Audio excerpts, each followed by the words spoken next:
Bismillahirrahmanirrahim. Assalamualaikum warahmatullahi wabarakatuh.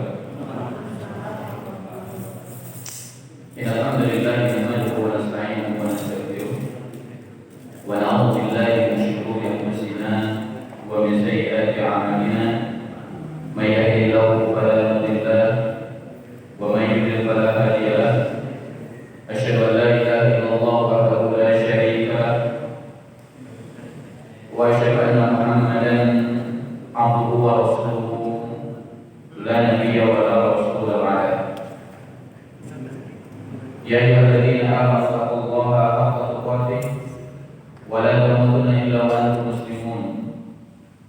Ya ayyuhan nasu taqu rabbakum alladzi khalaqakum min nafsin wahidah wa khalaqa minha zawjaha wa batha minhuma rijalan katsiran wa nisaa'a واتقوا الله الذي تساءلون به والأرحام إن الله كان عليكم رقيبا. يا أيها الذين آمنوا اتقوا الله وقولوا قولا سديدا يصلح لكم أعمالكم ويغفر لكم ذنوبكم ومن يطع الله ورسوله فقد فاز فوزا عظيما. أما بعد فإن أصدق الحديث كتاب الله وخير الهدي هدي محمد صلى الله عليه وسلم وشر الأمور محدثاتها وكل محدثة بدعة وكل بدعة ضلالة وكل ضلالة في النار. أما بعد. Ikhwan dan akhwat yang dirahmati Allah Subhanahu wa taala, pertama-tama kita memuja dan memuji Allah Subhanahu wa taala atas segala limpahan nikmat daripadanya, sehingga dengan nikmat dari Allah Subhanahu wa taala kita berada di atas Islam, berada di atas iman, berada di atas sunnah Rasulullah sallallahu alaihi wasallam. Begitu juga alhamdulillah pada malam hari ini kita dipertemukan kembali oleh Allah Subhanahu wa taala dalam keadaan sehat walafiat, dan kita berdoa kepada Allah Subhanahu wa taala mudah-mudahan saudara kita yang hari ini ditimpa sakit oleh Allah Subhanahu wa taala, mudah-mudahan Allah Subhanahu wa taala segera berikan kepada mereka kesembuhan sehingga kembali bisa melaksanakan aktivitas sebagaimana sedia kala.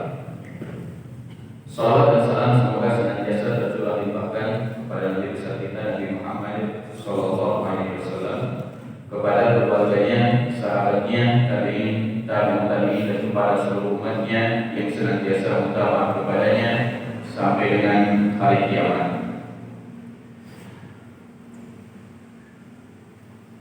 Alhamdulillah pada malam hari ini kita kembali dipertemukan oleh Allah Subhanahu wa taala, dan insyaallah kita akan melanjutkan kembali pembahasan kita tentang Sirah An-Nabawiyah, yaitu perjalanan hidup Nabi kita Nabi Muhammad sallallahu alaihi wasallam.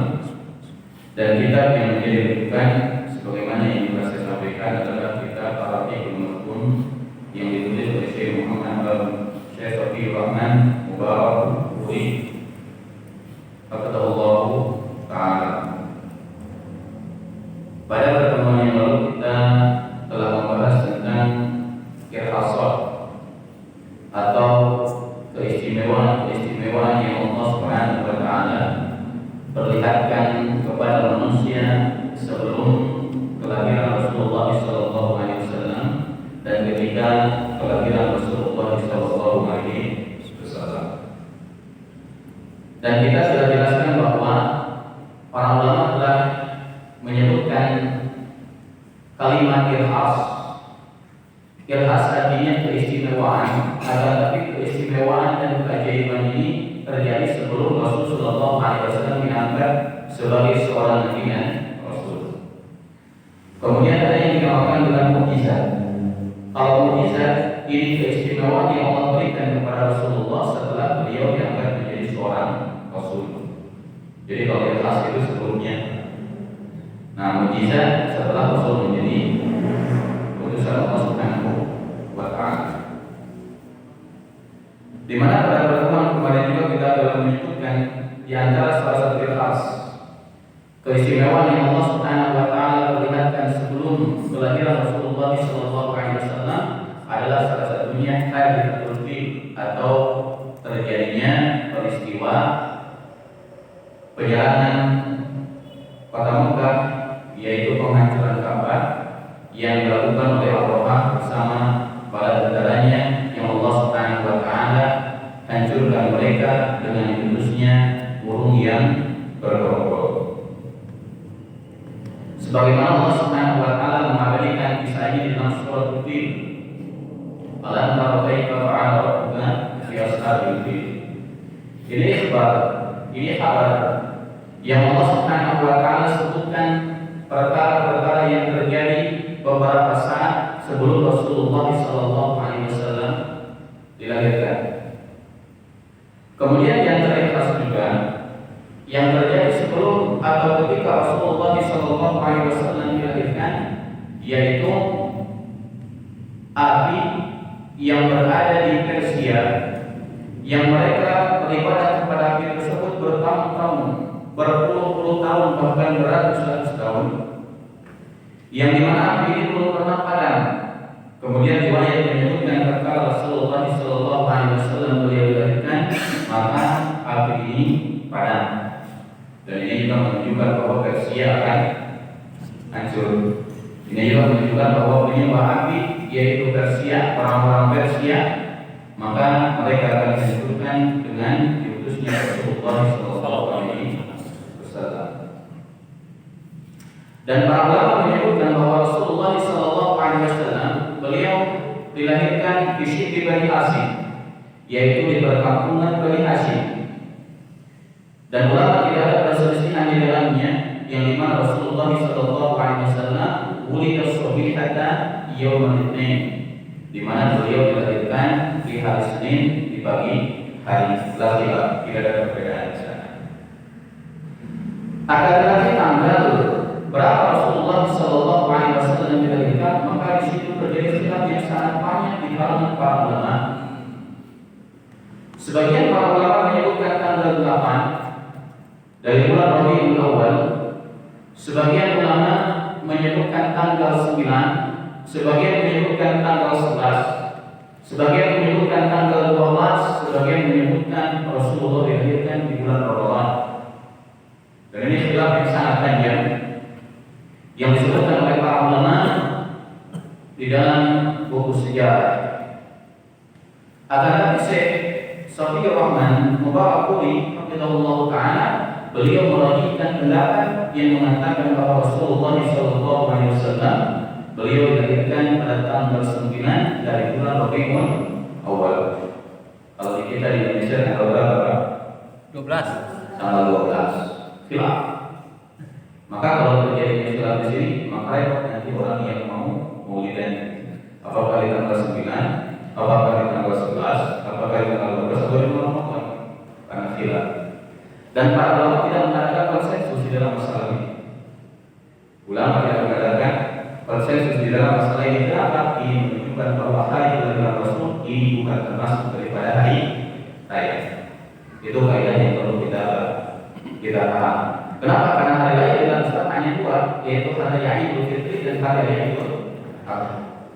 Dan para ulama dari zaman ke zaman, kalau mereka menentukan tanggal 1 bulan Syawal, pasti mereka bermusyawarah rapat, kemudian menentukan hari apa terjadinya bulan Syawal, tanggal 1 Syawal atau tanggal 10 daripada bulan Dzulhijjah. Tapi ternyata di dalam menyikapi hari kelahiran Rasulullah sallallahu alaihi wasallam tidak ada konsensus yang pasti yang menyebutkan tentang tanggal pastinya kelahiran Rasulullah sallallahu alaihi wasallam.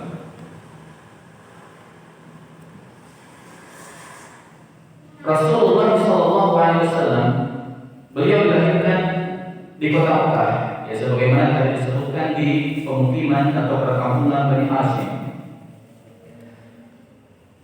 di mana Rasulullah sallallahu alaihi wasallam beliau dilahirkan di dalam masyarakat yang amat sangat rusak, orang-orang Quraisy, di mana ketika itu mereka adalah orang-orang yang sebagian besar di antara mereka adalah penyembah berhala atau penyembah batu.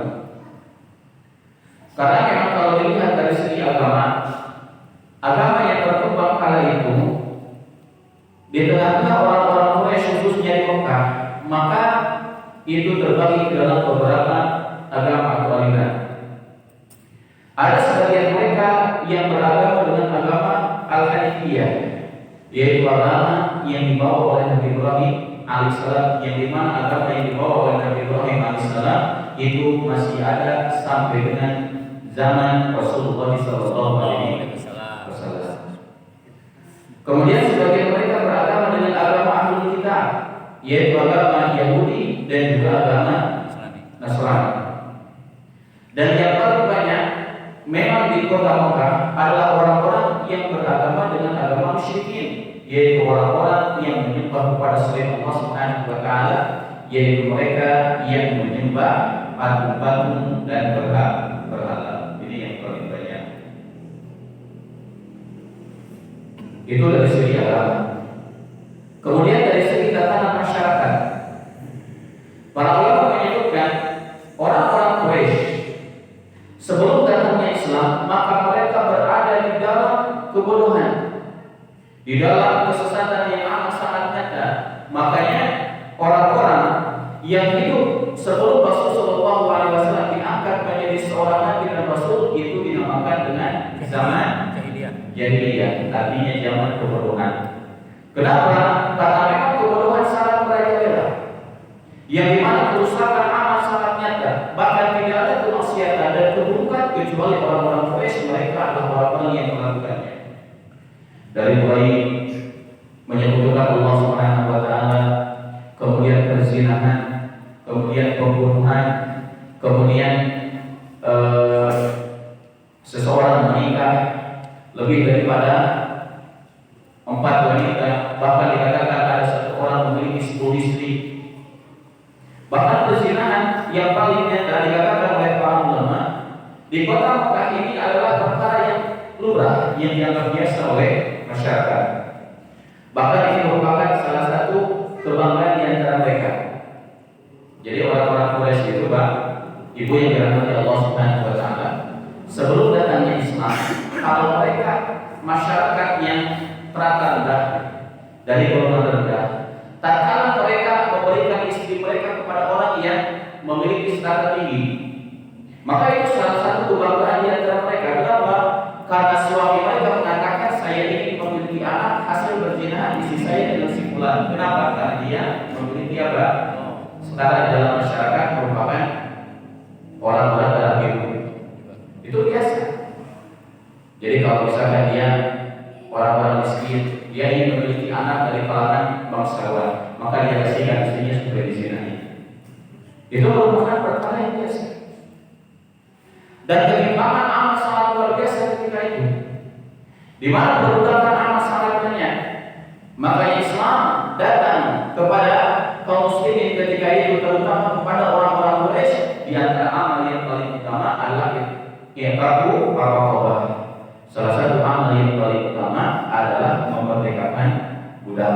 Kenapa? Karena perbudakan amat sangat banyak. Dan pembunuhan pun amat sangat luar biasa banyak di tengah-tengah mereka. Bahkan perkara yang menurut mereka adalah perkara aib, yang merupakan aib tatkala mereka dikaruniai oleh Allah Subhanahu wa taala anak perempuan. Jadi mereka itu kalau dikaruniai oleh Allah Subhanahu wa taala anak laki-laki, mereka hajatan, mereka syukuran, mereka apa? Mereka berbangga karena mereka memiliki anak laki-laki.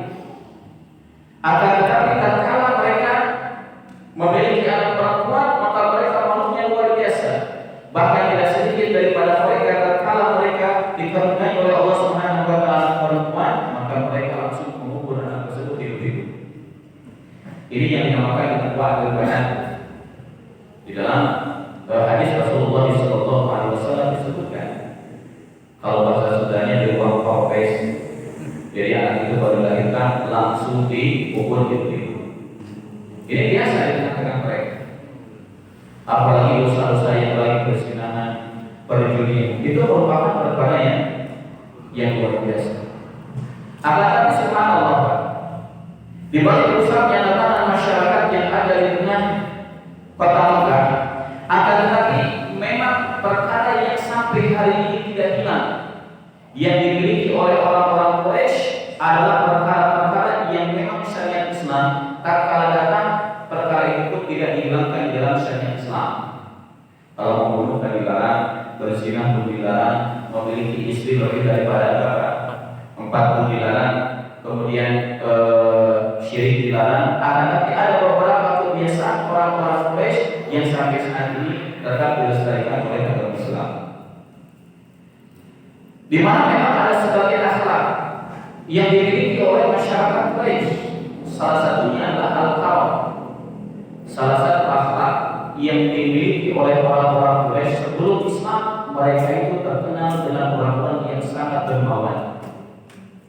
Dan sampai kali ini.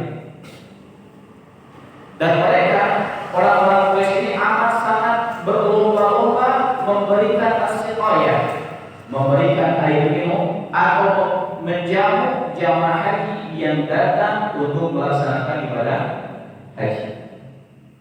Dan ketika itu kakeknya Rasulullah SAW, Abdul Muttalib, beliau adalah orang yang bertanggung jawab terhadap as-siqayah wal ibadah. Jadi kakeknya Rasulullah SAW itu adalah orang yang senantiasa memberikan minum kepada jamaah haji dan menjamu jamaah haji. Dan itu sifat yang dimiliki oleh semua orang-orang Quraisy. Makanya kalau hari ini ada orang Arab yang bakhil itu bukan orang Arab asli. Karena orang Arab yang terbunuh sebelum datangnya Islam sampai dengan hari ini, maka mereka dikenal dengan orang-orang yang dermawan. Antum nanti bisa membaca tentang kisahnya Abdullah bin Jad'an. Abdullah bin Jad'an ini adalah seseorang yang hidup sebelum Rasulullah SAW diutus, dan beliau itu wafat sebelum Rasulullah SAW diangkat menjadi seorang nabi dan rasul. Akan tetapi Abdullah bin Jad'an dia memiliki keyakinan sebagaimana keyakinan yang dianut oleh kebanyakan orang-orang Quraisy, yaitu mereka beragama musyrik. Makanya Aisyah radhiyallahu taala bertanya kepada Rasulullah SAW tentang Abdullah bin Jad'an. Ya Rasulullah, di mana Abdullah bin Jad'an? Kata Rasulullah, dalam neraka. Terus bagaimana dengan kebaikan-kebaikan dia yang dia lakukan? Ada kisah yang subhanallah yang ini perlu ditiru mungkin oleh kita hari ini. Abdullah bin Jad'an itu dikatakan dalam riwayat tidak pernah satu hari pun dapurnya tidak ada apinya. Dalam artian Abdullah bin Jad'an itu setiap hari beliau memasak yang banyak kemudian dikasihkan kepada orang yang membutuhkan. Setiap hari beliau itu menyembelih wanita, menyembelih dikasihkan. Bahkan dikatakan dalam riwayat dapur beliau itu tidak pernah padam apinya. Saking dermawannya. Akan tetapi ternyata kedermawanan tersebut tidak bermanfaat di hadapan Allah Subhanahu wa taala kalau orang itu meninggal di atas kemusyrikan. Kenapa? Karena amal apapun yang sangat hebat, amal apapun yang sangat dahsyat, kalau tidak didasari dengan keimanan kepada Allah Subhanahu wa taala, maka ini sama sekali tidak bermanfaat. Nah, ini di antara kelebihan yang dimiliki oleh orang-orang Quraisy, meskipun mereka memiliki perangai yang sangat buruk atau memiliki perilaku yang sangat jelek, yaitu kelebihan mereka memiliki sifat dermawan. Kemudian di antara sifat juga yang sudah ada sebelum datangnya Islam, yaitu al-wafa'u bil ahdi, yaitu mereka selalu berbagi janji. Itu prinsip orang Quraisy hatta sebelum datang Islam. Dan ayat di antara mereka apabila mereka berjanji dengan satu perkara, kemudian mereka mengingkarinya. Dan ini bukan termasuk daripada kebiasaan orang-orang Quraisy ketika itu, di mana orang-orang Quraisy itu apabila mereka berjanji dengan seseorang pasti mereka tepati. Ini kelebihan dari dulu sampai hari ini. Beda dengan kita. Kalau kita mau dulu sebelum ngaji dengan sekarang sesudah ngaji, kadang-kadang sebagian daripada kaum muslimin masih ingkar janji. Tapi orang-orang Quraisy ini tidak, ya.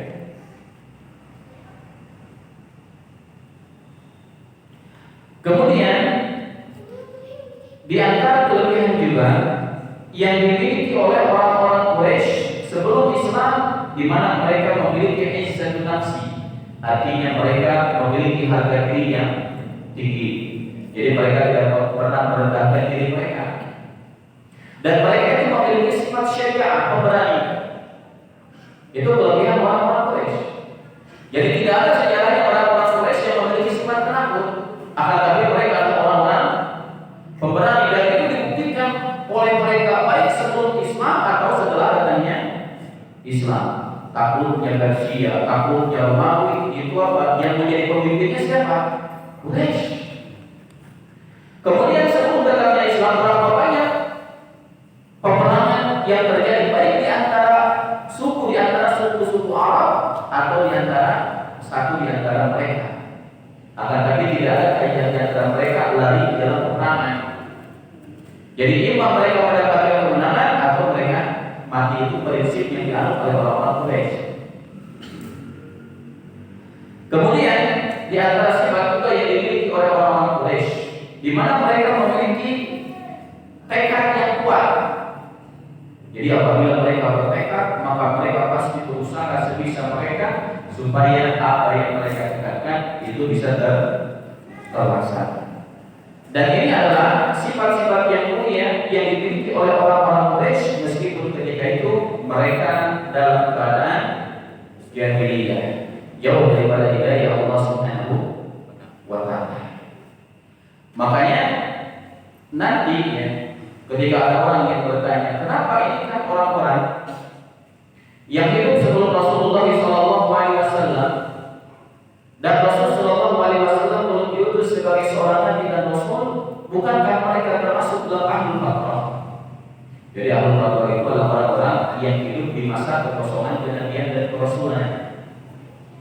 Maka para ulama menyebutkan jadi masuk ahlul fatrah adalah orang-orang yang hidup akan tapi mereka di atas tauhid kepada Allah Subhanahu wa Ta'ala, yang dimaksud adalah di atas agama Hanifiyah, yaitu di atas agamanya Nabi Ibrahim alaihissalam.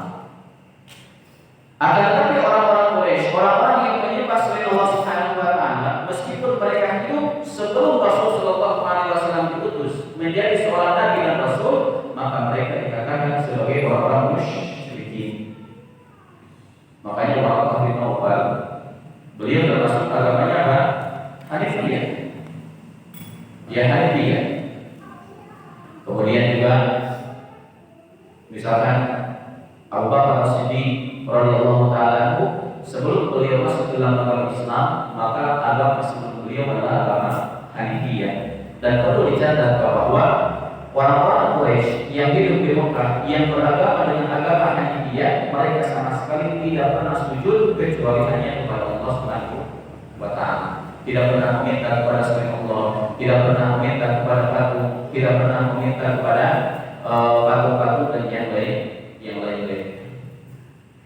Akan tetapi memang sebelumnya atau beberapa puluh tahun sebelum Rasul Shallallahu Alaihi Wasallam diutus menjadi nabi dan rasul, maka memang beberapa dekade bahkan beberapa ratus tahun hakikatnya orang-orang yang hidup di Mekah, orang-orang Quraisy itu mereka berada di atas agama Nabi Ibrahim alaihi salam, sampai datangnya seseorang yang dia membawa berhala, membawa batu dari negeri Syam, yaitu yang bernama siapa? Yang bernama siapa? Orang yang pertama kali membawa batu atau menanamkan kemusyrikan di kota Mekah. Siapa namanya? Ya, Adnan.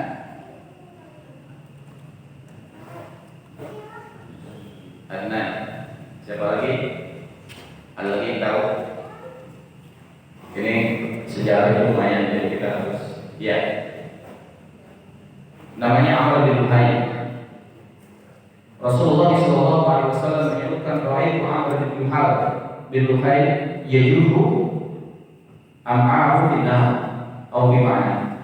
Rasulullah SAW menyebutkan, saya melihat Amr bin Luhai, dia itu menseret atau menari-nari khususnya di dalam api neraka. Karena dia Amr bin Luhai ini adalah orang yang pertama kali membawa kesyirikan ke kota Makkah. Jadi adanya agama kaum musyrikin, meskipun ini bukan bagian daripada agama, menyebar luasnya kemusyrikan di kota Makkah, itu orang yang pertama kali melakukannya adalah Amr bin Luhai. Di mana Amr bin Luhai ini adalah seorang tokoh yang terpandang dari suku Khuza'ah. Amr bin Luhai dikenal sebagai orang yang sangat dermawan. Jadi ini kan sifat utama orang terkenal. Dia itu sebagai kepala suku dan dia itu adalah orang yang sangat dermawan. Dan dikenal di tengah-tengah masyarakatnya adalah orang yang sangat baik, dermawan, suka membantu, suka menolong. Kemudian pada suatu hari dia safar ke negeri Syam, yaitu ke negeri Syam.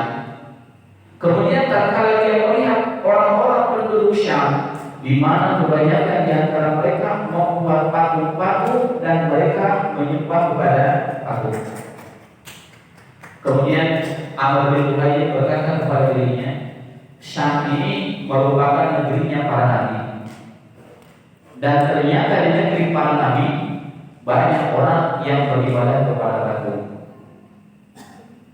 Sampai akhirnya kata Amr bin Luhai, oh ini bagus, saya pun akan membawa patung ini ke dalam kota Makkah. Kemudian dia membawa patung dari negeri Syam dan dia bawa ke Ka'bah. Kemudian dikatakan dia menyimpan patung itu di dalam Ka'bah.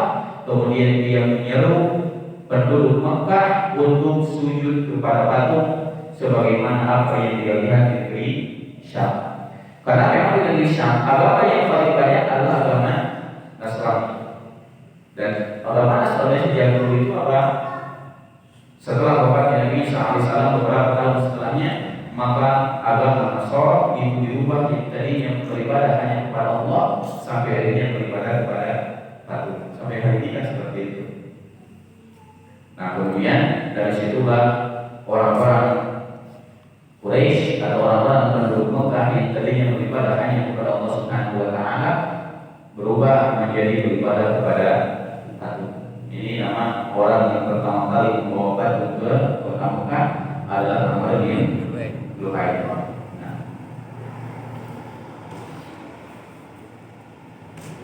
Kemudian tatkala Rasulullah SAW dilahirkan, ya, dan nasab setelah saya sebutkan pada pertemuan yang lalu, ibunya siapa, kemudian jalur ibu ke atas, kemudian jalur bapak juga telah disebutkan. Di mana Rasulullah SAW tatkala beliau dilahirkan, maka ibundanya, ibunda Rasulullah SAW yang bernama Aminah binti Wahab, di mana Aminah ini berasal dari suku Zuhrah, salah satu suku yang ada di mana? Di Makkah. Di mana beliau memberitahu kepada paman atau kakek Rasulullah SAW yang bernama Abdul Muttalib. Kemudian Abdul Muttalib tatkala mendengar bahwa cucu tercintanya telah lahir, maka beliau langsung membawa Nabi Muhammad SAW yang baru dilahirkan itu ke Darun Nadwa.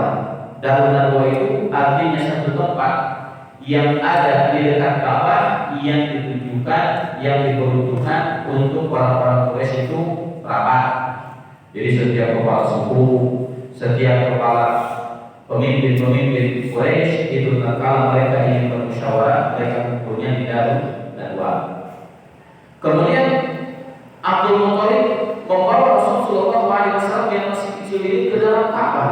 Kemudian beliau mengelilingi Ka'bah dan beliau berkata, telah lahir cucuku tercinta, yang dimana aku memberi namanya dengan nama Muhammad. Yang dimana kalau kita lihat, nama Muhammad ini adalah nama yang sama sekali sebelumnya belum pernah dipakai oleh orang Arab. Tidak ada sebelum Rasulullah SAW manusia di Arab, di Quraisy yang diberi nama dengan nama Muhammad. Dan subhanallah, ini sesuai dengan apa yang Allah sebutkan di dalam Taurat dan apa yang Allah sebutkan di dalam Injil. Akan datang seorang nabi yang bernama Ahmad atau Muhammad.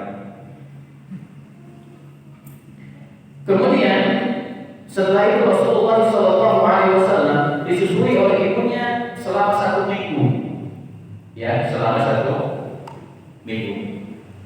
Kemudian kalau bertanya kemana ayahnya, ayahnya itu yaitu Abdullah, ayahanda Rasulullah SAW, beliau telah wafat tatkala Aminah sedang mengandung Rasulullah SAW pada usia 2 bulan kandungan. Jadi pada usia 2 bulan kandungan ayah tercinta Rasulullah wafat, yang dimana Abdullah ini beliau dimakamkan di kota Yathrib atau di kota Madinah tatkala beliau baru pulang dari negeri Syam, tatkala beliau pulang daripada berdagang. Kemudian setelah disusui oleh ibunya selama 1 minggu, maka Rasulullah SAW disusui oleh seorang wanita yang dimana wanita ini adalah budak. Budaknya Abu Lahab yang bernama Suwaibah. Karena memang kalau kita lihat Abu Lahab ini adalah termasuk orang yang paling berbahagia dengan kelahiran Rasulullah SAW. Dan Abu Lahab ini adalah orang yang paling mencintai Rasulullah SAW. Jadi perbandingan Abu Lahab sebelum Rasul diangkat menjadi seorang Rasul dengan sebelumnya itu berbalik 180 derajat.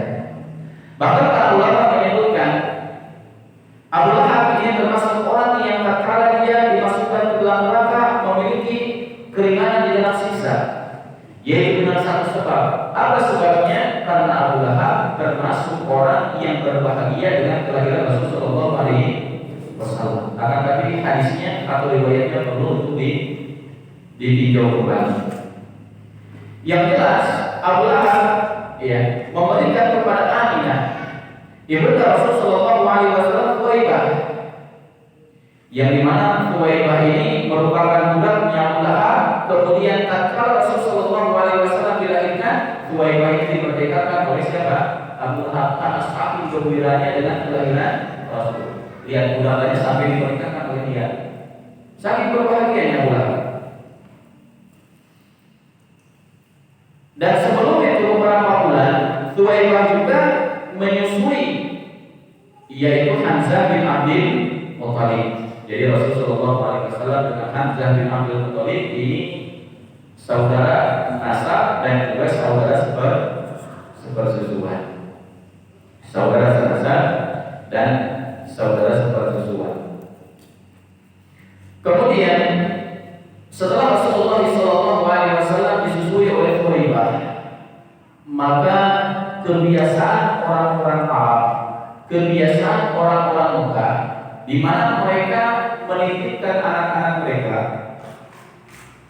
dan anak-anak mereka ini disusui oleh wanita-wanita yang tinggal di pedesaan. Ini kebiasaan mereka.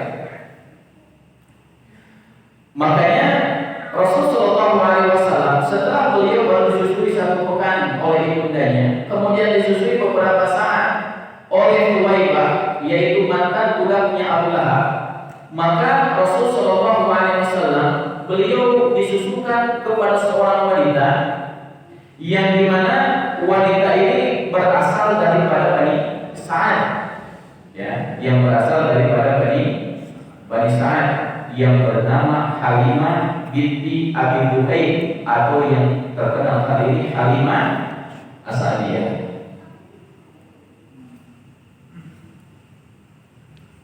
Kabilah atau suku Bani Sa'ad ini merupakan suku yang tinggal di pedesaan, di pedalaman, yang jaraknya sangat jauh dari kota Mekah. Dikatakan di dalam sebagian ahli sejarah bahwa jarak antara kota Mekah dengan Bani Sa'ad ini sekitar beberapa ratus kilometer. Sebagian menyebutkan 500 kilometer. Berarti jaraknya sangat jauh. Akan tapi kenapa yang menjadi pertanyaan mungkin kita hari ini?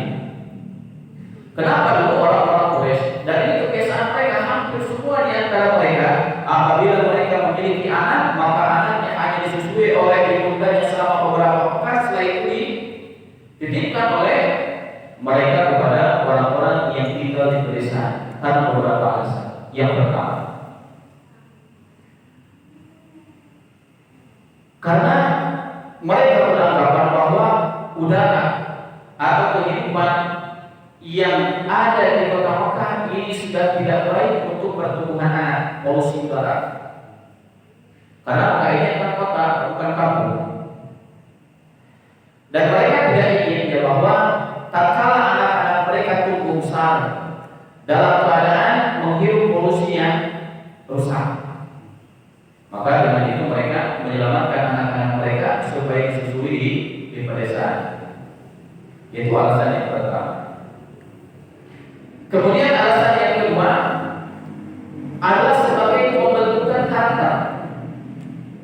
Karena mereka sadar bahwa kehidupan di Mekah adalah kehidupan yang sangat buruk.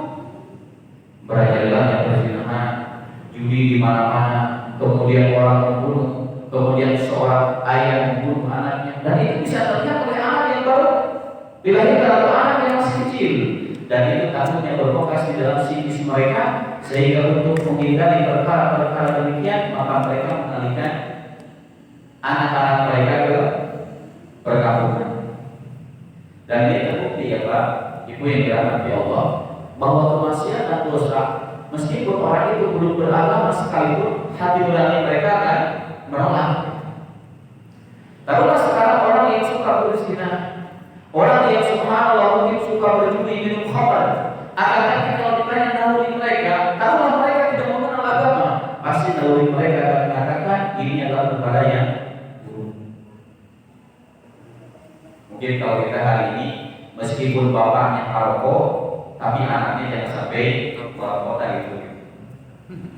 Itu juga yang ada di dalam benaknya orang-orang Quraisy. Kami ini hidupnya buruk, minum khamr, berzina, membunuh, kemudian apalagi berjudi, tapi anak-anak kami jangan sampai demikian, maka mereka titipkan. Itu yang kedua. Kemudian yang ketiga itu bahasa. Di Arab bahasanya buruk ketika itu. Di Mekah bahasanya buruk karena bahasa perkotaan. Yang namanya bahasa perkotaan karena memang Mekah ini menjadi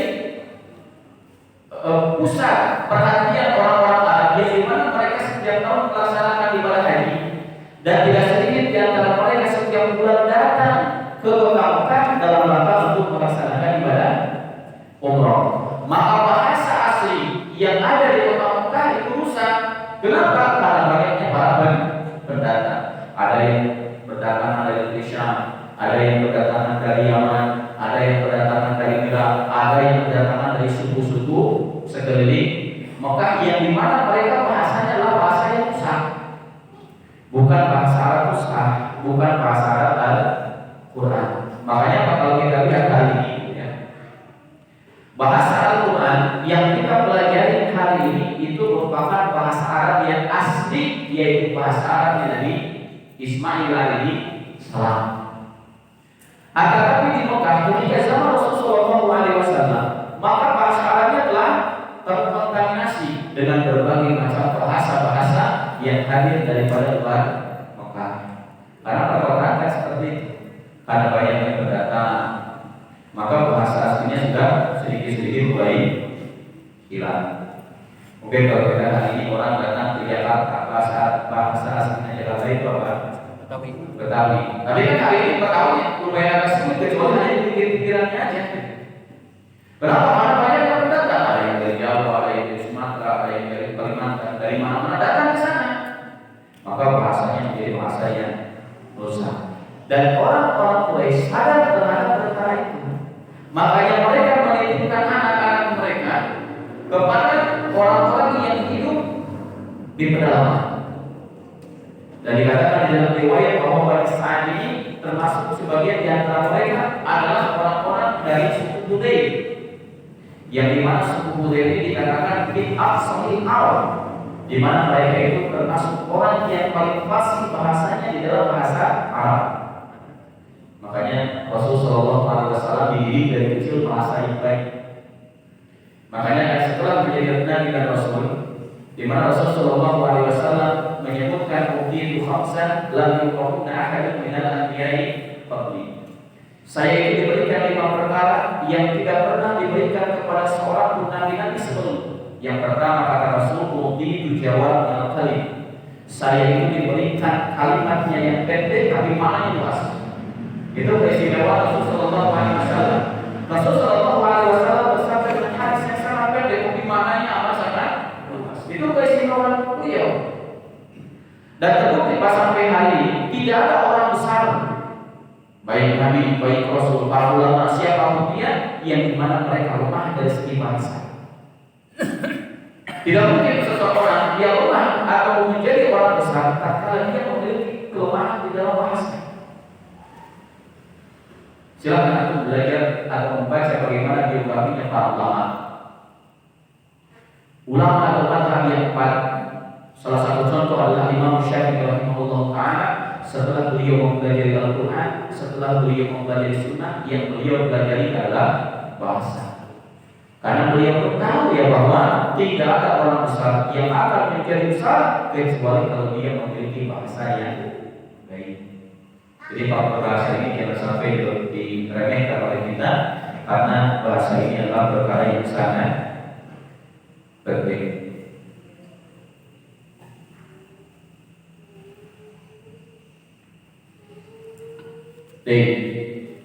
Kemudian ini kisah yang disebutkan di dalam buku Ar-Rafiqul Mahfuz.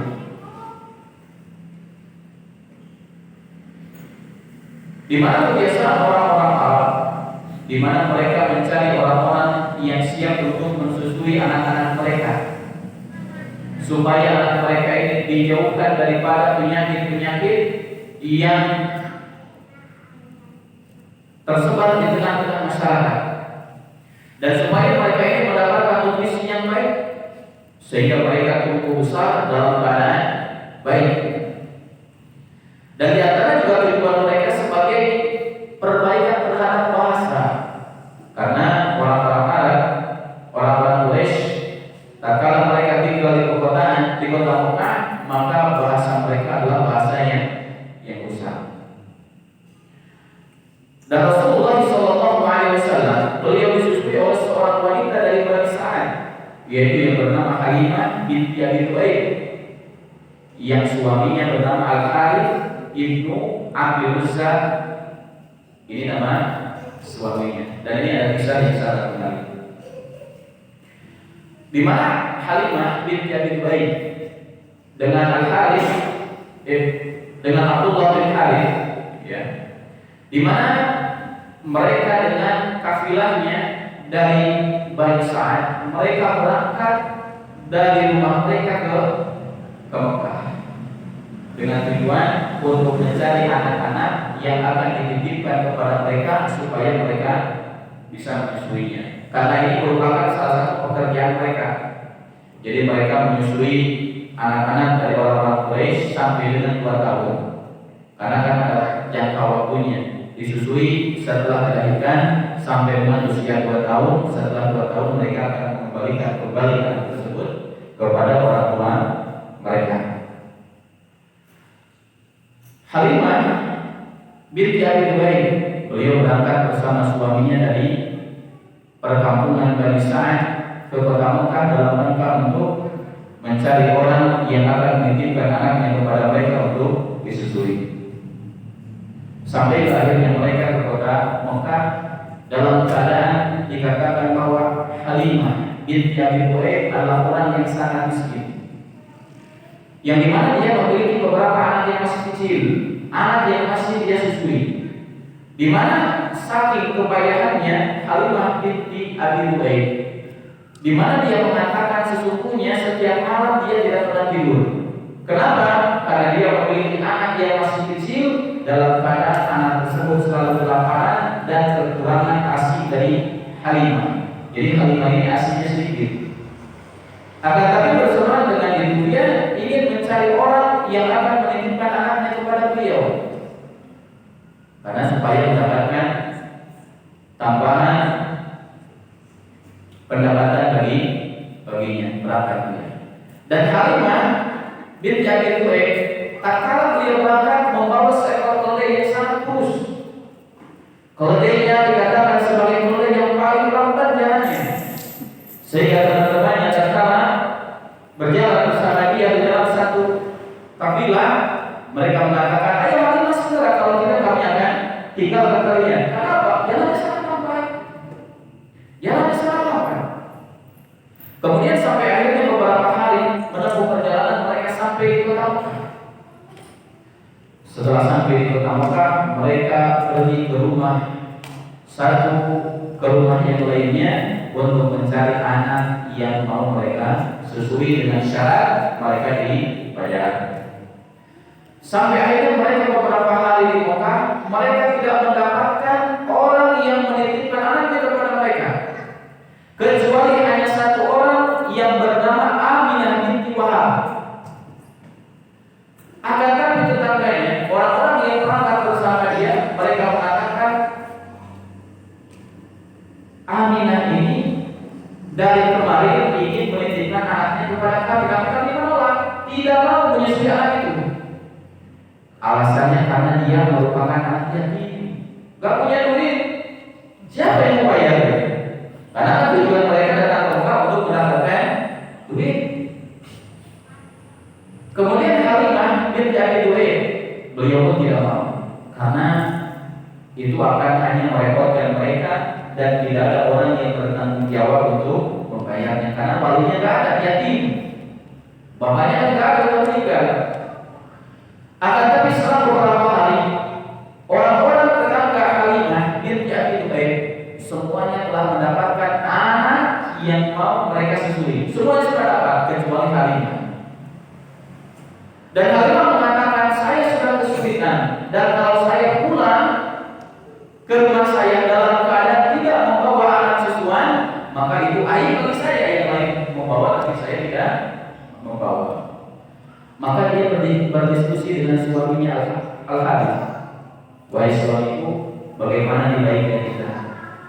Karena tidak ada lagi orang yang mau menitipkan anaknya kepada kita kecuali hanya ini anak yatim.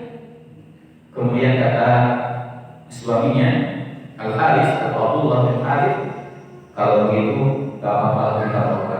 Mudah-mudahan kata dia, dengan anak ini kita diberikan beberapa keberkahan. Kemudian mereka bermusyawarah sampai akhirnya sepakat di antara Aminah dengan Halimah binti Abi Duhail akan membawa Muhammad kecil, Nabi Muhammad SAW selama 2 tahun, karena memang jangka waktu bersuara 2 tahun. Akhirnya sepakat dibawa Nabi Muhammad SAW oleh Halimah binti Abi Duhail, dibawa. Baru saja dibawa, subhanallah, keberkahan Rasulullah SAW telah nampak. Di mana tatkala mau pulang, keledai yang tadinya dibawa yang jalan yang paling lamban, paling terbelakang, ketika beliau membawa Rasulullah SAW, keledai itu adalah keledai yang paling cepat. Sampai-sampai orang di sekeliling beliau merasa terhina. Kenapa ini? Kemudian setelah sampainya di rumah, aslinya Halimah yang tadinya sedikit, tiba-tiba dengan sebab adanya Rasulullah SAW menjadi banyak. Bahkan setelah itu tidak pernah anak-anaknya yang masih kecil, yang masih menyusu juga kepada beliau, tidak pernah lagi nangis di tengah malam karena kelaparan. Kemudian Bani Sa'ad ini terkenal dengan daerah yang sangat kering, sulit air.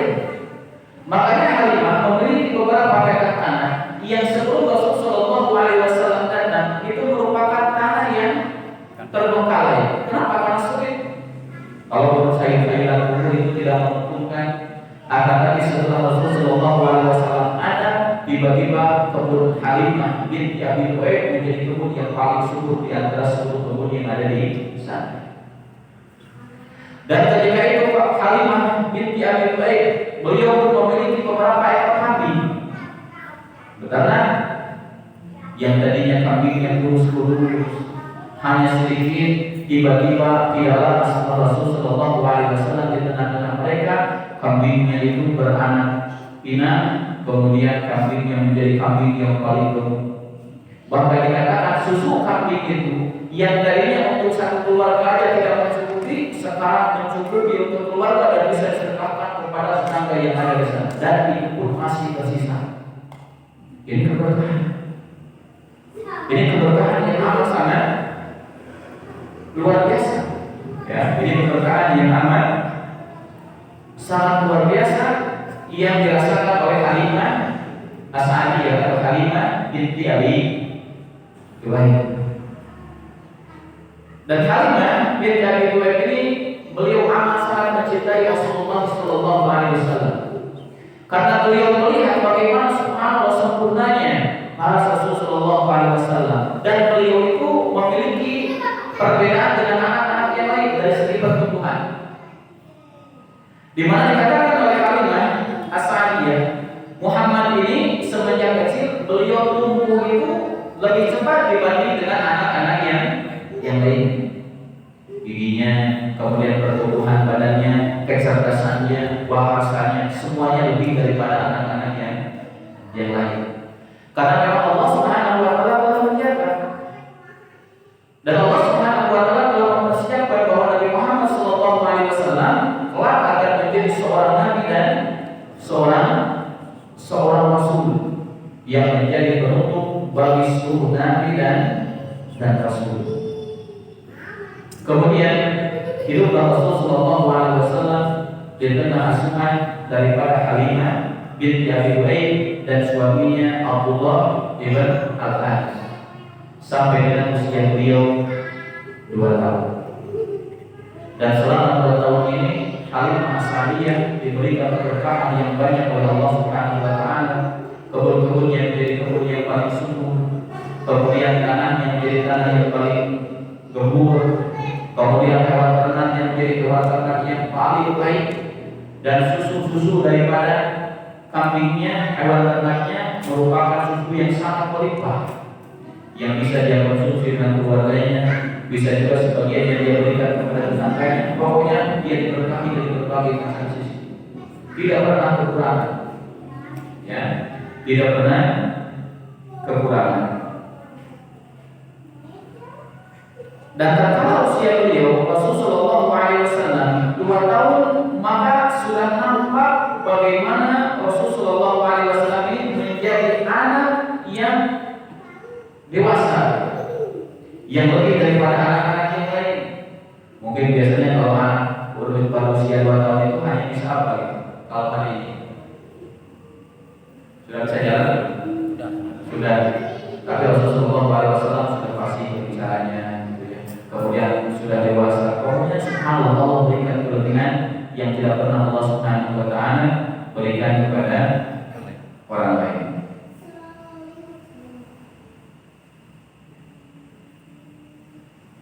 Kemudian setelah usianya 2 tahun, Halimah binti Abi Thuwaib kembali datang ke kota Makkah untuk mengembalikan Muhammad kecil Sallallahu Alaihi Wasallam kepada ibunya dengan sangat amat berat hati. Karena Halimah As-Sa'diyah beliau mencintai Rasulullah SAW sebagaimana beliau mencintai anaknya sendiri, cinta. Akan tapi memang prinsip orang Arab, mereka akan membagi janji. Sebagaimana tadi yang telah disebutkan bahwa prinsip yang dipegang oleh orang Arab adalah mereka tidak pernah ingkar janji. Datanglah Halimah binti Abi Thuwaib ke kota Makkah untuk memberikan Muhammad kecil Sallallahu Alaihi Wasallam kepada ibunda tercintanya, yaitu Aminah. Akan tetapi tatkala Halimah binti Abi Thuwaib ini menyerahkan Rasulullah Sallallahu Alaihi Wasallam kepada Aminah, ditolak oleh Aminah. Kata Aminah, jangan dulu engkau menyerahkan Muhammad kepada buhay ini, karena di kota Mekah terdapat penyakit wabak atau penyakit yang menular, yang dimana dikhawatirkan akan terjadinya maut kepada Nabi Muhammad Sallallahu Alaihi Wasallam. Kemudian kata Aminah, bawa lagi Muhammad ini ke perkampungan Bani Sa'ad sampai dengan usianya 5 tahun. Karena kan kalau usianya 5 tahun dia sudah lebih dewasa lagi, sehingga dari segi imun sudah lebih kuat dalam menghadapi berbagai macam penyakit atau wabah. Maka dibawa lagi Rasulullah SAW dan Halimah dalam keadaan berbahagia, karena beliau kembali membawa orang yang dia cintai, yang yang membawa keberkahan kepada dirinya dan keluarganya, yaitu Nabi Muhammad sallallahu alaihi wasallam.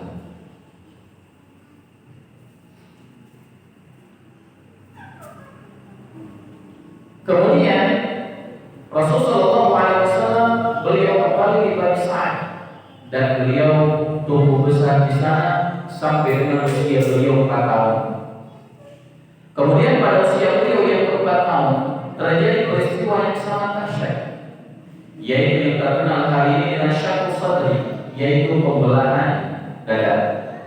Jadi pembelahan dada yang dilakukan oleh malaikat Jibril alaihissalam kepada Rasulullah SAW pada usia beliau menginjak 4 tahun di dalam sebagian riwayat. Ketika itu Rasulullah SAW sedang bermain bersama anak-anak yang lainnya, sebagaimana yang diriwayatkan oleh Muslim dari hadis Anas bin Malik radhiyallahu taala anhu. Tatkala Rasulullah SAW beliau sedang bermain dengan anak-anak seusia beliau, tiba-tiba malaikat Jibril datang dan langsung mendekat Rasulullah SAW. Kemudian anak-anak yang bermain bersama Rasulullah SAW langsung berlarian. Dan salah seorang di antara mereka datang kepada Halimah binti Abi Thuaib atau Halimah As-Sa'diyah melaporkan bahwa Muhammad telah dibunuh. Karena yang mereka lihat adalah Rasulullah SAW dekat dengan sosok yang besar. Kemudian Rasulullah SAW dalam keadaan kebaikan. Dan yang datang atau anak-anak yang melaporkan kepada Halimah binti Abi Thuaib, mereka mengatakan Muhammad di. Nah, tetapi yang terjadi di dalam riwayat ini disebutkan bahwa Rasulullah SAW didekat oleh malaikat Jibril alaihissalam. Kemudian setelah didekat, Rasulullah SAW dibalikan. Kemudian dadanya dibelah. Kemudian hatinya dicuci dengan air Zam-Zam. Ya, dicuci dengan air Zam-Zam dan dikeluarkan dari hati Rasulullah SAW al-fibal, yaitu apa? Tali, bukan tali, apa sih namanya? Kalau bahasa kita itu benang-benang yang itu merupakan majari syaitan, yang itu merupakan tempatnya syaitan. Kemudian hati Rasulullah SAW dibelah, kemudian dicuci dengan air Zam-Zam yang wadahnya terbuat dari emas, ya, yang wadahnya terbuat dari emas. Kemudian setelah itu malaikat Jibril alaihissalam kembali disatukan lagi dadanya Rasulullah SAW. Kemudian tidak lama setelah itu Halimah binti Abi Thuaib datang dan ternyata benar Halimah As-Sa'diyah atau Halimah binti Abi Thuaib, beliau melihat wajah Rasulullah SAW dalam keadaan bias. Apa bahasa Arabnya bias? Pucat, dalam keadaan pucat yang sangat luar biasa. Maka Anas bin Malik radhiyallahu ta'ala anhu beliau mengatakan bahwa kuntu ara asradalika muslim di sadrihi, dan sesungguhnya saya melihat bekas jahitan itu masih ada di dada Rasulullah SAW. Ini perkataan Anas bin Malik radhiyallahu ta'ala anhu. Karena Anas bin Malik radhiyallahu ta'ala anhu beliau selama 10 tahun menjadi pembantu Rasulullah SAW. Jadi beliau adalah orang yang paling tahu tentang keseharian Rasulullah SAW. Sampai akhirnya beliau meriwayatkan beliau telah melihat bekas jahitan di dada Rasulullah SAW. Hadisnya sahih, dikeluarkan oleh Imam Muslim. Melihat perkara tersebut, Halimah itu merasa sangat ketakutan, yang dimana dalam pikirannya takut terjadi perkara-perkara yang tidak diinginkan yang menimpa Rasulullah SAW. Maka dengan tekad yang bulat, dengan berat hati, Halimah dan suaminya memutuskan akan memulangkan Nabi Muhammad SAW kepada ibunya karena takut terjadi perkara-perkara yang tidak diinginkan. Maka berangkatlah Halimah binti Abi Thuaib atau Halimah As-Sa'diyah ke Mekah untuk mengembalikan Rasulullah SAW kepada ibu tercintanya. Kemudian pemulangan yang kedua ini tidak ditolak oleh ibundanya, karena memang ibundanya juga sangat berhitungan kepada Nabi Muhammad SAW. dan Rasul Shallallahu Alaihi Wasallam berada di pangkuan ibunya sampai dengan usia beliau 6 tahun. Ketika usia Rasul Shallallahu Alaihi Wasallam 6 tahun, maka Aminah beliau teringat kepada suaminya, mungkin karena melihat anaknya, kemudian teringat dengan sosok Abdullah suaminya yang meninggal ketika beliau masih dalam keadaan mengandung Nabi Muhammad Sallallahu Alaihi Wasallam. Kemudian Aminah berazam bertekad ingin menziarahi kuburan suaminya, yaitu yang terletak di kota Yathrib atau terletak di kota Madinah. Maka Aminah ini minta izin kepada kakeknya Rasulullah SAW Abu Thalib untuk berangkat ke kota Madinah atau ke kota Yathrib. Kemudian Abu Thalib menyiapkan perbekalan untuk Aminah berangkat menziarahi kuburan suaminya dan ditemani dengan seorang wanita yang bernama Ummu Aiman, ya, Ummu Aiman. Kemudian berangkatlah Aminah bersama Ummu Aiman dan membawa Rasul Sallallahu Alaihi Wasallam untuk menziarahi makam suaminya di kota Madinah atau di kota Yathrib. Dan jarak ketika itu antara Mekah dengan Madinah tidak kurang daripada 500 km. 500 km kalau kita hari ini dari Tasikmalaya ke Jakarta kan banyak ya. 500 sampai Merak. Sampai Merak, ya sekitar segitu. Dan itu perjalanannya menggunakan unta atau mungkin berjalan kaki. Dan jangan dibayangkan hari ini dengan cara kamu. Padang pasir itu jauh lebih panas dibanding dengan kita hari ini. Makanya orang yang sabar di padang pasir itu ada dua kemungkinan. Kemungkinan pertama dia sampai, atau kemungkinan yang kedua dia belum tinggal lama. Bisa jadi karena cuaca yang tidak menentu di padang pasir atau diterkam hewan buas. Dan ular padang pasir itu lebih panas dibanding dengan ular di pulau-pulau tropis. Kemudian harimau, singa, dan yang lain ini sangat berbahaya. Maka berangkatlah Aminah untuk menziarahi kuburan suaminya. Kemudian beliau tinggal di kota Madinah atau Yathrib sekitar beberapa pekan, beberapa pekan. Sebagian riwayat menyebutkan Aminah ini tinggal di Yathrib selama satu bulan. Jadi beliau tinggal dulu menetap dulu di kota Yathrib selama 1 bulan. Kemudian beliau memutuskan untuk kembali ke kota Mekah, tapi qadarullah di tengah perjalanan Aminah ini menderita penyakit yang dimana penyakit ini menghantarkan beliau kepada kematian di satu daerah yang bernama Al-Abwa. Jadi Al-Abwa ini daerah perbatasan antara Madinah dengan kota Mekah. Jadi dengan perjalanan Aminah ibunda Rasul Sallallahu Alaihi Wasallam meninggal di tengah perjalanan setelah beliau menziarahi kuburan suaminya, dan ketika itu usia Rasul Sallallahu Alaihi Wasallam kurang lebih baru berusia 6 tahun. Ini usia yang dialami Rasul sebelum diangkat menjadi seorang Nabi dan Rasul. Ayahnya, kemudian sekarang ibundanya. Ya, ayahnya, kemudian setelahnya ibunda. Dan inilah ujian para nabi. Ujian para nabi. Akan tapi mungkin yang bisa sampaikan pada kesempatan ini seperti ini.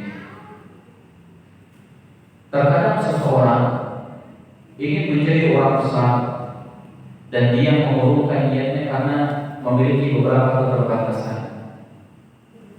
Karena dia yatim atau karena dia memiliki tidak mampu dalam segi ekonomi, atau mungkin karena jarak dan yang lainnya, sehingga orang itu mengurungkan cita-cita yang dia inginkan. Sesungguhnya kita bisa belajar dari perjalanan hidup Rasulullah SAW. Beliau yatim dalam keadaan masih kecil, dan kita tahu ya bahwa yatim itu apa? Apa yang dimaksud dengan yatim, Pak?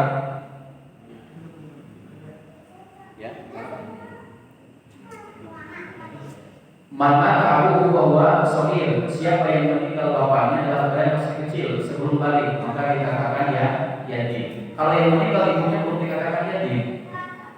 Karena yatim itu artinya meninggal atas dirinya orang yang bertanggung jawab untuk memberikan kafalah, memberikan tanggungan, atau yang menanggung kebutuhan dia, yang dalam hal ini adalah seorang ayah, karena ayah bertanggung jawab memberikan nafkah kepada anak. Itu kalau manusia. Tapi kalau burung beda. Kalau burung itu dikatakan yatim itu kalau yang meninggal siapa? Ibunya. Karena yang memberikan makan siapa kalau burung? Ibunya. Kalau ayahnya hanya apa? Menggaulnya udah ada pergi lagi. Itu kalau hewan. Coba lihat kucing gitu ya. Kucing itu yang memberi makan anak siapa? Ibunya. Ayahnya mana? Kabur, dia tidak bertanggung jawab. Itu hewan. Makanya kalau hari ini ada orang yang seperti itu, maka tidak ada bedanya dia dengan hewan. Ya. Tapi kalau yang meninggal ayahnya dan dia sudah balik, tidak lagi dikatakan sebagai anak yatim. Tidak, karena yatim itu orang yang meninggal ayahnya dalam keadaan yang masih kecil. Dan subhanallah ini bisa menjadi pelajaran bagi kita semua hari ini, bahwa Rasulullah SAW diangkat oleh Allah Subhanahu wa taala menjadi manusia terbaik. Akan tetapi bersama dengan itu Allah mengambil ibunda yang paling dia cintai, kemudian sebelumnya mengambil ayah yang paling dia cintai. Ini menunjukkan bagi kita bahwa tidak adanya seorang ibu, tidak adanya seorang ayah, tidak menutup kemungkinan bahwa kita akan menjadi orang yang sukses.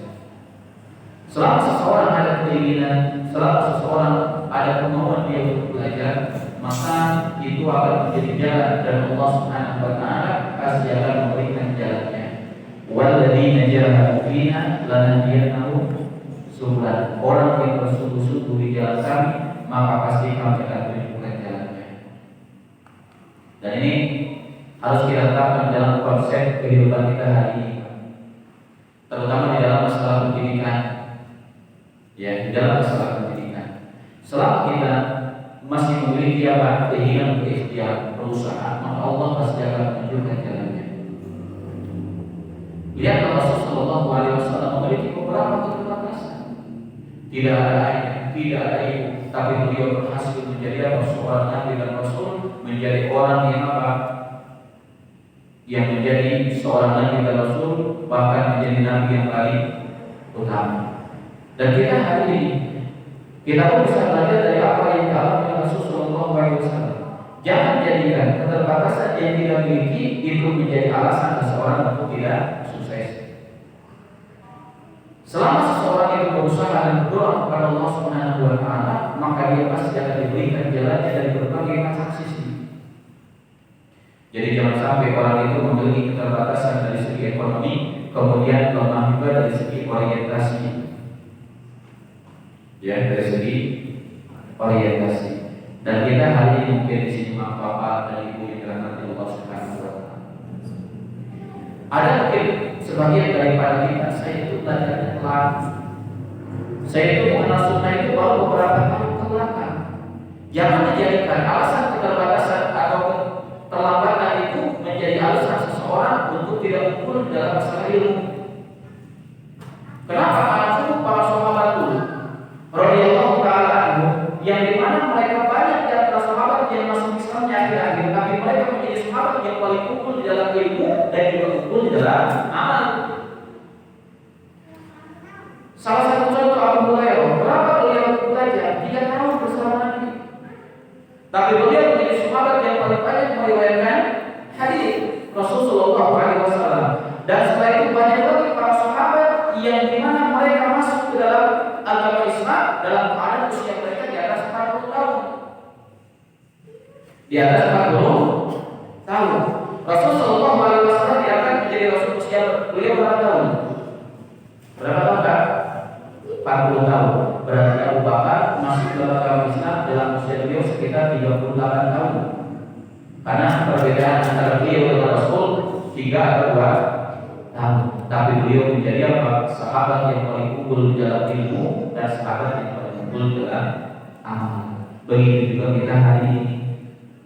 Jadi jangan jadikan, ya Pak Ustaz saya mau baru belajar usia 40 tahun. Ya, itu bukan alasan kita untuk menjadi orang yang terbelakang. Usia saya sudah 50 tahun. Tidak. Al-Imam Daud Al-Tahiri atau Al-Imam Ibn Hazm, seorang ulama dari Andalus, dikatakan beliau baru mempelajari tentang sholat pada usia beliau berapa tahun? 25 tahun. 25 tahun baru belajar tentang sholat. Dan subhanallah ada kisah yang sangat lucu. Mungkin sampai yang 8 pas ini sebagai motivasi saja bagi saya, Bapak, Ibu, yang berada semuanya. Kisahnya seperti ini. Dikisahkan oleh para ulama bahwa beliau masuk ke dalam satu masjid di waktu asar. Kemudian tatkala beliau masuk ke dalam masjid, beliau langsung duduk. Dan dilihat ketika Ibnu Hazm duduk ini dilihat oleh ulama yang ada di masjid, dipanggil ya ulama sini. Kamu itu kalau masuk ke masjid jangan langsung duduk, tapi sholat dulu 2 rakaat. Dari situ Ibnu Hazm malu dilihat oleh orang. Kemudian akhirnya sholat berjamaah dia sebagai imam. Setelah selesai sholat dia bingung lagi.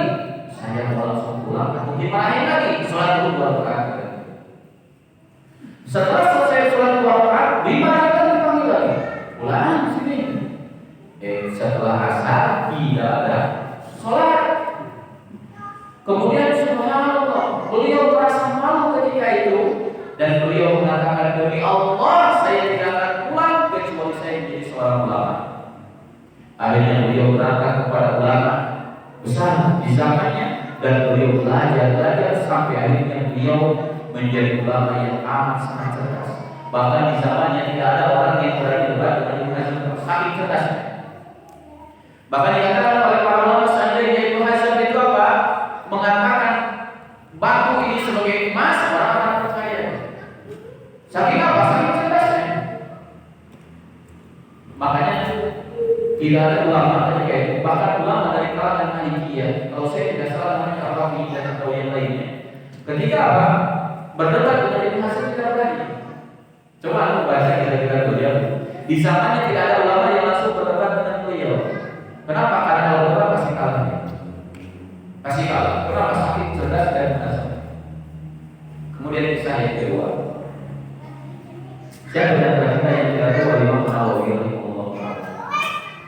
Tahu nggak tuh Imam Nawawi berapa tahun belajarnya? Berapa? Di atas 40 tahun. Sebagian riwayat mengatakan 39 tahun, sebagian riwayat mengatakan 40 tahun, dan sebagian riwayat yang paling tepat Imam Nawawi meninggal sebelum usia beliau 40 tahun itu meninggalnya, bukan belajarnya. Tahu nggak tuh belajar Imam Nawawi berapa tahun? Nah, itu udah ngaji berapa tahun? Ada yang sudah ngaji 10 tahun? Belum. Ada yang sudah ngaji 5 tahun? Ada. Imam Nawawi itu di dalam riwayat disebutkan beliau belajarnya 6 tahun. 3 tahun pertama digunakan untuk belajar, 3 tahun berikutnya digunakan untuk menulis buku. Dikatakan oleh beliau 3 tahun pertama saya tidak pernah meletakkan punggung saya di atas kasur. Beliau tidur selama 3 tahun di atas meja di atas buku. Digunakan untuk membaca dan mempelajari kitabnya para ulama. 3 tahun setelahnya beliau gunakan waktu beliau untuk belajar dan juga menulis ilmu. Bahkan kalau anda melihat hari ini tidak ada ulama yang paling banyak tulisannya melainkan Imam Nawawi rahimahullah taala. Beliau itu orang yang menulis dari berbagai macam ilmu hadis, ilmu Quran, ilmu akidah, ilmu fikih, dan rata-rata kitab beliau adalah kitab yang berciri-ciri. Antum pernah nggak membaca Majmu' Fatawa Syarhul Muhaddab karya Imam Nawawi rahimahullah taala itu berapa juz? Dalam waktu 3 tahun. Antum membaca Riyadhus Shalihin itu siapa yang menulis? Imam Nawawi. Subhanallah. Bahkan para ulama menyebutkan tidak ada orang tapi beliau merupakan orang yang belum produktif. Umurnya sangat pendek, akan tapi karya beliau sangat banyak. Dan beliau menjadi rujukan di dalam mazhab Syafi'i. Bahkan, dan ini perlu untuk juga tahu ya, para ulama di dalam mempelajari fikih mazhab, yaitu fikih mazhab Syafi'i, di mana biasanya mereka apabila terdapat perbedaan pendapat di kalangan ulama Syafi'iyah, maka biasanya mereka mengembalikannya kepada pendapat Imam Nawawi atau Imam Ar-Rafi'i. Jadi dua syekh ini adalah ulama yang menjadi rujukan di dalam mazhab Syafi'i.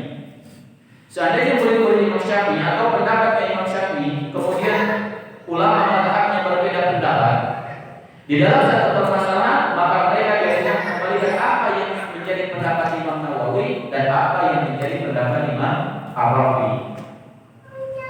Kemudian tatkala Imam Nawawi ya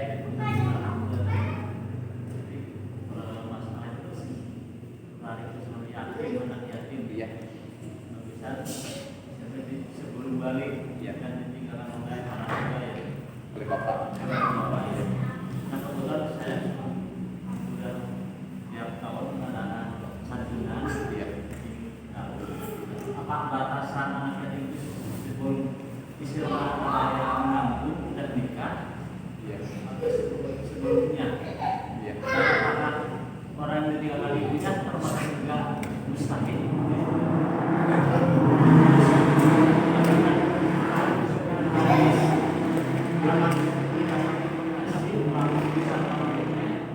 Dan sebanyak rambut yang terbesar bisa menghabiskan dosa kita, betul ya?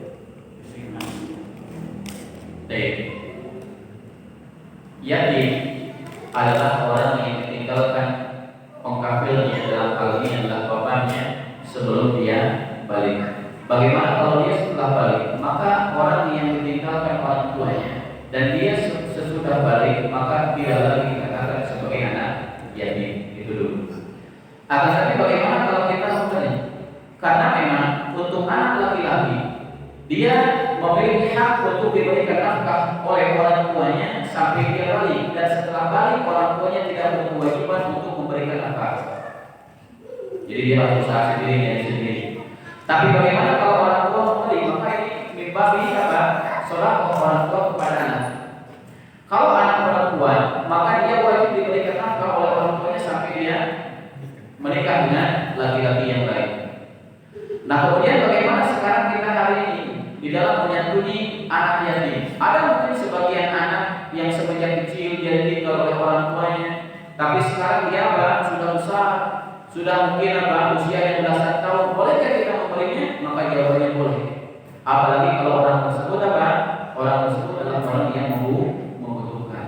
Meskipun mungkin ya orang itu di dalam kaidah tidak lagi dinamakan sebagai anak yatim, akan tapi bisa saja orang tersebut termasuk orang yang mustahik atau orang yang membutuhkan, karena dia bisa jadi masuk dalam orang fakir atau orang miskin. Dan kita tatkala bersedekah kepada orang yang membutuhkan, itu adalah merupakan amal yang paling utama. Meskipun mungkin dalam kaidah ini tidak lagi dikatakan anak yatim. Akan tetapi seseorang menyantuni anak yatim itu memiliki fadilah tersendiri. Bukan berarti kita memberi kepada yang bukan yatim tidak baik, bukan itu maksudnya. Akan tetapi memberi kepada anak yatim ini memiliki apa? Keutamaan tersendiri. Keutamaan tersendiri. Nah kemudian yang selanjutnya bahwa apakah benar ada riwayat yang menyebutkan bahwa mengusap rambut anak yatim di dalam hal ini maka akan berjatuhan dosa dia sebanyak dia menyentuh rambut tersebut. Maka Allah malam kalau masalah ini anak belum mengetahui tentang riwayatnya. Yang anak tahu bahwa ada salah satu mazhab, kalau tidak salah dari Umar radhiyallahu taala, tentang salah satu obat kerasnya hati. Maka dikatakan di dalam mazhab tersebut, apabila kalian merasakan kerasnya hati, famsahu ra'sal yatim. Apabila kalian merasakan kerasnya hati, maka coba sekali-kali sentuh kepalanya anak yatim. Kenapa? Karena seseorang terkala berinteraksi bersama-sama dengan anak-anak yatim, maka itu merupakan salah satu obat kerasnya hati. Makanya para ulama dari zaman ke zaman, tatkala mereka mendapatkan hati mereka mulai keras, sulit menerima nasihat, sulit untuk apa? Menangis kepada Allah Subhanahu wa taala, maka mereka mendatangi anak-anak yatim karena itu merupakan sebab mereka akan mendapatkan kelembutan hati. Akan tapi keutamaan yang sangat jelas yang disebutkan oleh Rasulullah SAW di mana beliau bersabda, "Ana wa kafilul yatim kahadaini fil jannah." Saya dan orang-orang yang menyantuni anak yatim maka posisinya seperti ini di dalam surga. Rasul memberikan isyarat bisa babati wa ibhaminya.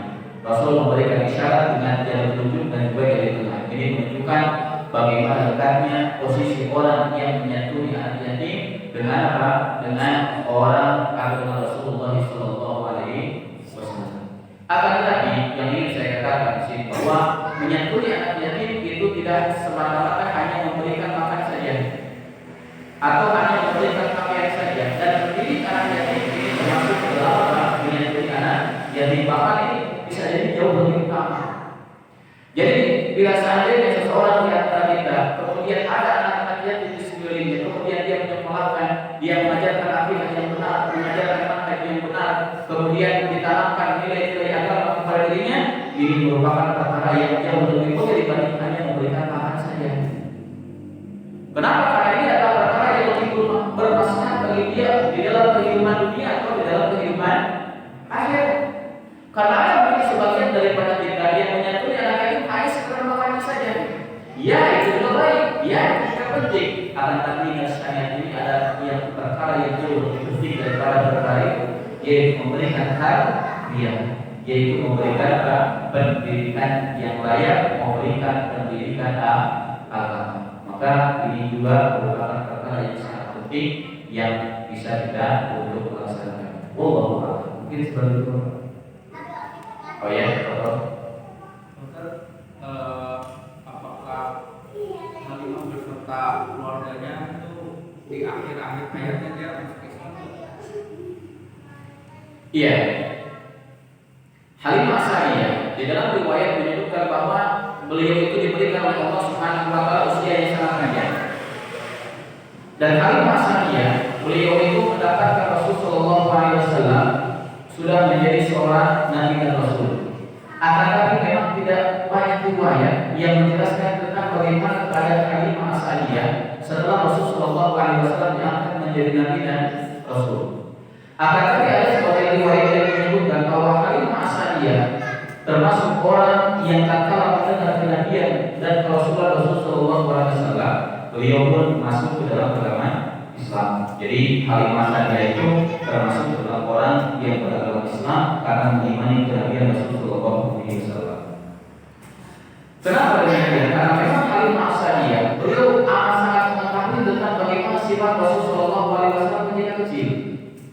Yang ketika kecilnya sifatnya seperti apa, kemudian akhlaknya seperti apa, kemudian ciri-cirinya dalam nampak seperti apa, dan Halimah As-Sa'diyah itu mengetahuinya. Kemudian akhirnya beliau pun masuk ke dalam agama Islam. Akan tapi riwayat yang lain menyebutkan bahwa hanya beberapa tahun setelah dia meninggalkan dirinya sebagai seorang mukmin, maka Halimah As-Sa'diyah pun beliau meninggal dunia. Tapi memang riwayatnya tidak banyak. Makanya setelah Halimah As-Sa'diyah meninggal, Rasulullah SAW mendatanginya, datang ke rumahnya, kemudian berbuat baik kepada saudara-saudaranya yang sesusuan dengan beliau, kemudian kepada kerabat Halimah As-Sa'diyah, karena dalam kaidah Islam ibu persusuan itu sama dengan ibu nasab. Jadi berbuat baik seorang anak kepada ibu persusuan, dia pun sebagaimana berbaktian dia kepada ibu secara nasab. Jadi Rasulullah SAW pun beliau berbuat baik dan beliau akan mengunjungi karib kerabat daripada Halimah As-Sa'diyah. Allahumma. Belum. Nah, ini kelebihan-kelebihan yang diterima atau keberkahan ini termasuk ikhlas juga. Yang mana? Yang diterima dari Halimah itu. Iya. Ikhlas. Iya, termasuk ikhlas kok. Ya, termasuk ikhlas yaitu pendahuluan bahwa orang ini akan menjadi seorang nabi pertama. Karena kan di antara ciri seorang nabi dikatakan sebagaimana dikatakan Nabi Isa alaihissalam, wa ja'ala mubarakan aina kuntu. Saya itu dijadikan berkah di mana pun aku berada. Jadi seorang nabi dan seorang rasul diberikan kelebihan oleh Allah Subhanahu wa taala di mana dia menjadi berada, dan orang-orang yang bersamanya akan mendapatkan keberkahan tersebut. Dan ini pun didapatkan oleh kalimah asaliyah, dan ini termasuk betul ke dalam al-asal, yaitu pendahuluan ciri-ciri sebagai seorang nabi dan seterusnya. Seperti itu kan. Apakah tinggal ibunya termasuk anak yatim atau bagaimana anaknya di usia 7 tahun? Ditinggal ibu di dalam kaidah syariah itu tidak dinamakan sebagai yatim, tapi pelati. Tapi istilah ini tidak mau dengan kita. Jadi yatim itu artinya seseorang yang ditinggal di ayahnya, tapi kalau lati yang ditinggal siapa? Ibunya. Akan tetapi orang yang ditinggal ibunya sebelum dia balik, maka ini tidak dikatakan sebagai anak yatim, meskipun di dalam bahasa Indonesia ada istilah khusus yatim piatu. Piatu itu kan yang ditinggal ibunya ya. Nah, tetapi di dalam syariat tidak ada. Yang ada hanya yatim aja. Nah, karena kalau seseorang sekarang ditinggal ibunya, maka jelas ya dia tidak dikatakan yatim. Akan tapi kalau kita mau berbuat baik kepada dia, maka ini merupakan perbuatan ihsan, dan ini merupakan amal yang utama. Misalkan kita menjadi ibu sambungnya, gitu ya. Misalkan di sini ada bapak-bapak, tiba-tiba istrinya meninggal dunia, di sini ada alat yang gratis ya menjadi ibu sambungnya, itu kan khair saja. Itu merupakan salah satu amal yang mulia. Ada di sini juga enggak? Tidak ada. Baik. Iya, apa itu bagus. Jadi kita yang memberikan tarbiyah, memberikan makan, memberikan kebaikan-kebaikan yang lain kepada anak perempuan yang dia ditinggal ibunya, maka ini pun merupakan salah satu amal baik, apalagi kalau mendapatkan orang tuanya, bapaknya dia tidak memiliki usaha yang cukup, kekurangan dan yang lain, atau tidak bisa mendidik, kemudian kata kita udahlah, sama saya sekolahkan, sama saya diberikan makan, sama saya diberikan apa, uang jajan, sama saya diberikan pakaian, ini merupakan ibadah yang sangat mulia. Tapi dikembalikan kepada kaidah tadi bahwa seorang anak yang ditinggal ibunya tidak dikatakan anak yatim di dalam syariat Islam. Itu aja. Wallahu a'lam. Cukup? Satu lagi. Maaf. Ini satu lagi. Kelebihan daripada orang-orang Quraisy setelah ini, kelebihannya diantaranya ini saya suka mendengar, mohon dijelas lagi oleh Ustaz, suka mendengar. Jadi mereka tidak sangat mencintai Ka'bah, sehingga Ka'bah itu mau dibangun, ya sehingga tidak kuat itu karena terbatas biaya, karena dia menginginkan biaya yang sangat bersih gitu. Sahih. Daripada itu, mau dijelaskan. Nah, sahih ya. Jadi prinsip orang-orang Mekah, orang-orang Quraisy, meskipun mereka tatkala mereka menghasilkan ya harta-harta mereka dari berbagai macam sumber, baik dari sumber penjualan minuman keras, hasil judi, hasil apapun itu, maka untuk membangun Ka'bah mereka sama sekali tidak membangunnya kecuali dari hasil harta yang benar-benar halal. Karena itu prinsip mereka. Karena mereka mengatakan ini adalah Baitullah, dan mereka meyakini adanya Allah Subhanahu wa taala. Akan tapi tatkala mereka menjadikan satu patung ini, mereka mengatakan mana inda liqaulina ilallahi sulfa. Kami tidak beribadah kepada patung, kecuali kami menjadikan patung ini sebagai wasilah supaya kami semakin mendekatkan diri kepada Allah. Dan nanti ketika mempelajari akidah, nanti itu akan lebih jelas lagi.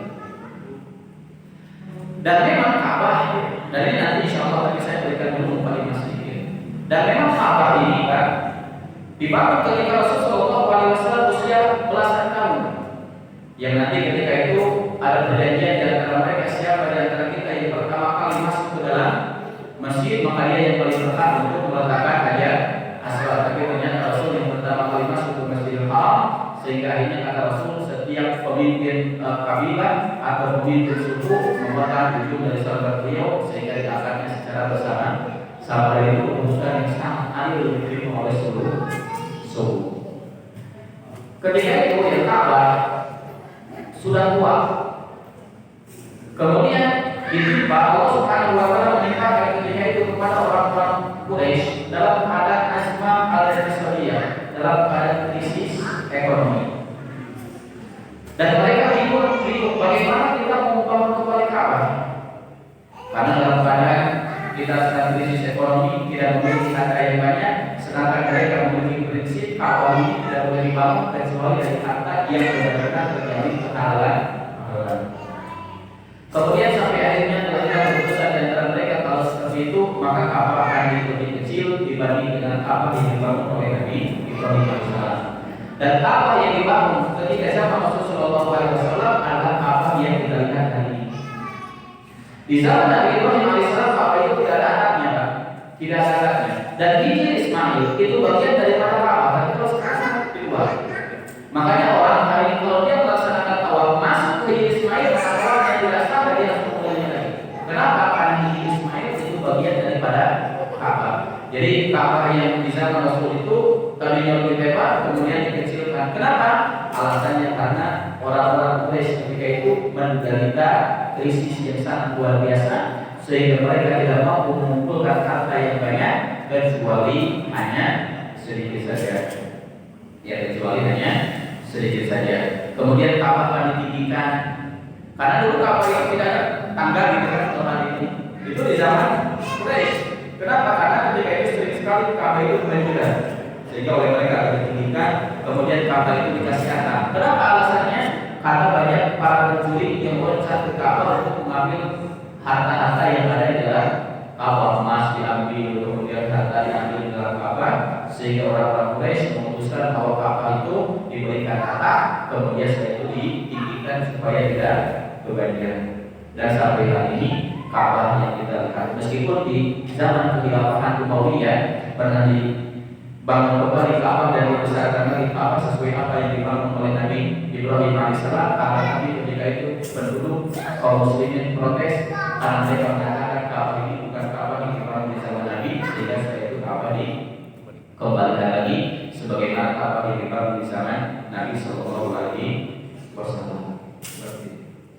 Allah, mungkin kita cukupkan sampai di sini. Kita tutup dengan doa kepada Nabi Subhanahu wa taala. Assalamualaikum warahmatullahi wabarakatuh.